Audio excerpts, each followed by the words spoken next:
warahmatullahi wabarakatuh. Selamat pagi dan salam sejahtera bagi kita semua.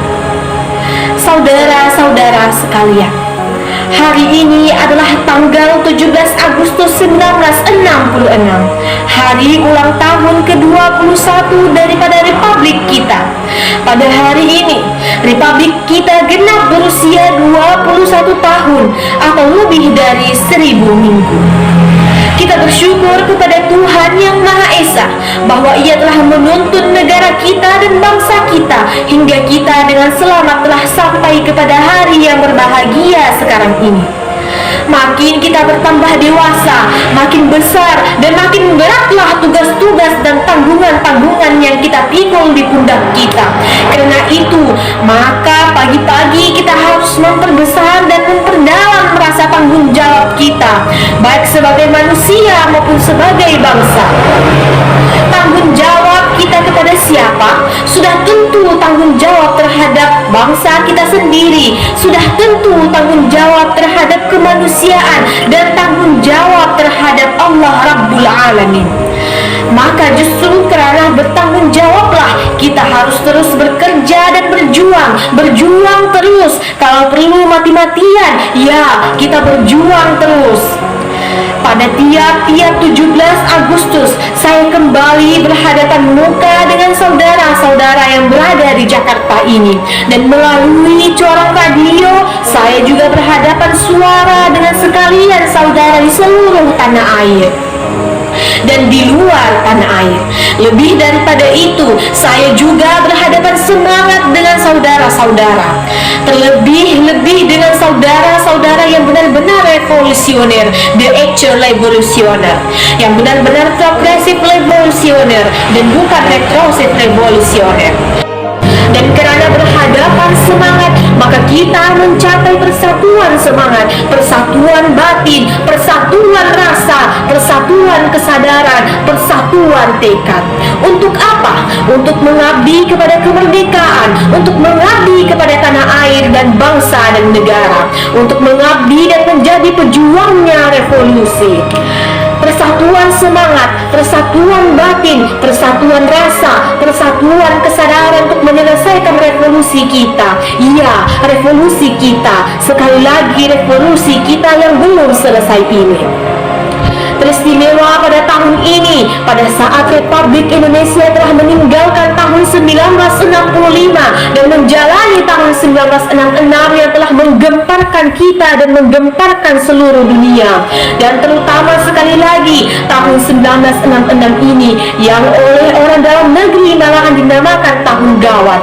Dan pada tahun ini, mata dan telinga mereka pun mengincir kepada saya. Pikir mereka itu, bagaimana Republik Indonesia sekarang sesudah dapat hantaman dan gempuran bertubi-tubi itu, bagaimana Soekarno yang telah mendapatkan sodokan bertubi-tubi itu pula. Ya, bagi kita terus diserang saja. 21 tahun ini adalah 21 tahun yang penuh penderitaan dan pengorbanan. 21 tahun pergulatan dan adu tenaga. 21 tahun yang penuh pengalaman yang kadang-kadang hitam dan pahit, tetapi kadang-kadang juga pengalaman yang cemerlang laksana matahari di pagi hari. 21 tahun pengemblengan diri, 21 tahun penepaan rasa harga diri dan percaya kepada diri sendiri, 21 tahun pembajaan rasa kepada kemampuan dan kepribadian bangsa sendiri. Pendek kata, 21 tahun pembangunan bangsa dalam badai topannya ketidakdewasaan dalam negeri dan badai topannya reaksi dari luar negeri. Sudah barang tentu, dus reaksi ini makin meneropong kita, makin memperhatikan dalam arti jahat. Surat perintah 11 Maret itu mula-mula dan memang sejurus waktu membuat mereka bertampik sorak-sorai kesenangan. Dikiranya surat perintah 11 Maret adalah satu penyerahan pemerintahan. Dikiranya surat perintah 11 Maret itu satu transfer of authority, padahal tidak. Surat perintah 11 Maret adalah satu perintah pengamanan jalannya pemerintahan, Demikian kataku pada waktu melantik kabinet. Kecuali itu juga perintah pengamanan keselamatan pribadi Presiden, perintah pengamanan wibawa Presiden, perintah pengamanan ajaran Presiden, perintah pengamanan beberapa hal. Jenderal Soeharto telah mengerjakan perintah itu dengan baik dan saya mengucapkan terima kasih kepada Jenderal Soeharto akan hal itu. Perintah pengamanan bukan penyerahan pemerintahan, bukan transfer of authority. Mereka musuh, mereka kecele sama sekali.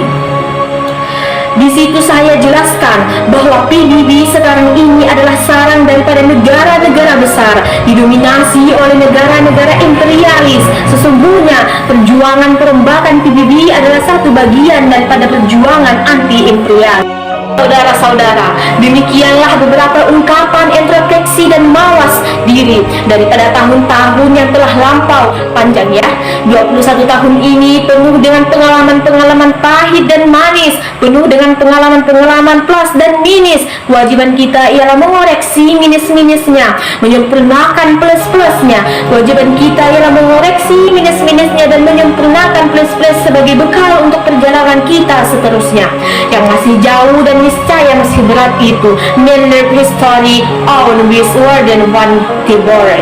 Ini dari seorang pujangga, pelajarilah sejarah untuk tidak tergelincir di hari ke depan. Demikianlah Thomas Carlyle, begitu namanya ahli filsafat ini pernah berkata kepadamu, saya berkata, pelajarilah sejarah perjuanganmu sendiri yang sudah lampau, agar supaya tidak tergelincir dalam perjuanganmu yang akan datang.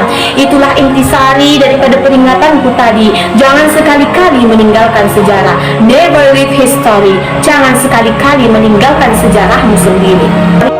Kembali petani, kembali. Kenapa kita di masa lampau jaya? Kenapa kita di masa lampau menderita tamparan-tamparan, menderita setback? Jaya karena kita kompak bersatu antara seluruh bangsa dan di antara semua golongan revolusioner.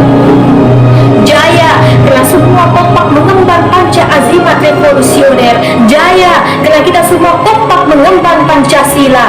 Jaya karena kita semua kompak mengemban Nasakom dan Nasasos atau Nasa apapun.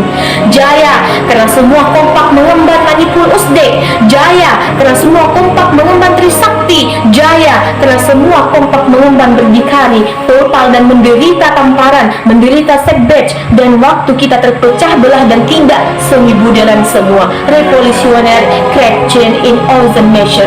Inilah sejarah perjuanganmu, inilah sejarah historimu. Pegang teguh kepada sejarahmu itu. Never leave your story, never leave your own history.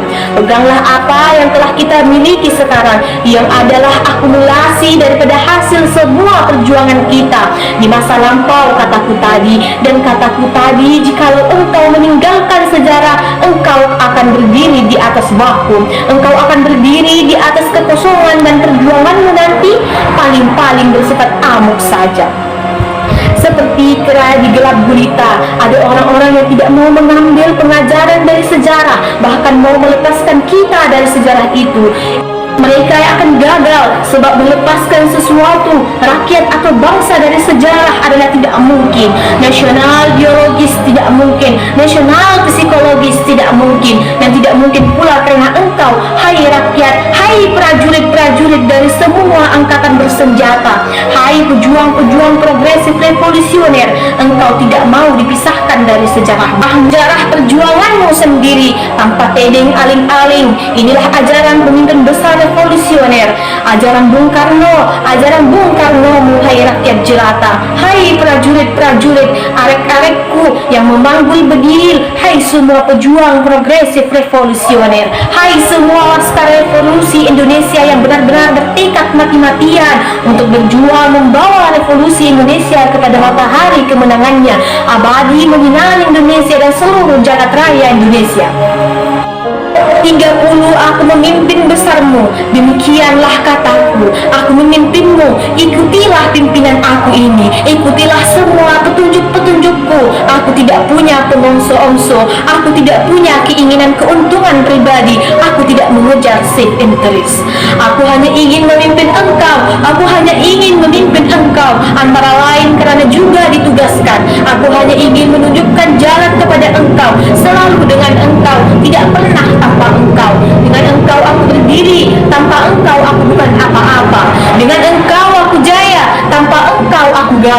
jangan ragu-ragu, jangan bimbang. Marilah berjalan terus melanjutkan revolusi di atas jalan yang aku tunjuk. Ya Allah ya Rabbi, ridailah revolusi Indonesia di bawah pimpinanku ini. Sekian dari saya, minallahi musta'an. Assalamualaikum warahmatullahi wabarakatuh.